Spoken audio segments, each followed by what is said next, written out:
এইটো 5 বছৰতে একবাৰ এইটো ইলেকশ্যন মেলাটো আহে, এইটো মেলাই ভাবি ল। তো ছাৰে ইমান 6-7 মাহ আমাৰ চবৰ লগত থাকিলে, কাম কৰিলে, আমাৰ ডেভেলপমেণ্টৰ বাৰেতে কথা পাতিলে। আজি কি হ'ল? এইটো ফলটো আজি এইটো হ'ল।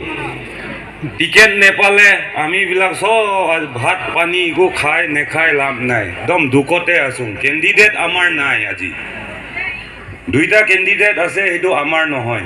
আমাৰ বিজেপিৰ কেণ্ডিডেট ৰিয়েল হিৰো ধনীনিচ আছিলে।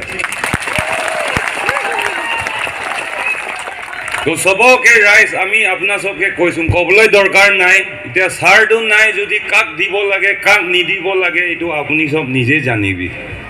কাক আনিব লাগে কাক নাই আনিব লাগে। আমিবিলাকতো ঘৰত থাকি লাভ নাই। আমাৰতো আচলি বিজেপি নকলি বিজেপি এনেকুৱা হৈ গৈছে।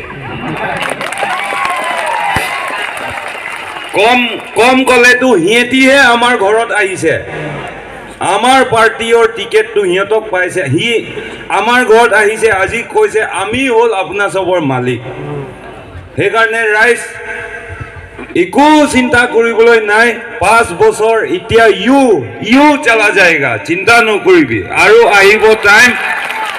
সেইকাৰণে আপোনাৰ চবকে কৈছোঁ, আমাৰ এতিয়া 2টা পাৰ্টি আছে। এইটো 2টা পাৰ্টি এতিয়া একটা নহ'লে একটা যাক দিব। আমি হৈ গ'ল চেণ্টিমেণ্ট পাৰ্টি। যোনফালে আমাৰ ৱেটটো যাব সেইটোৱে জিতিব।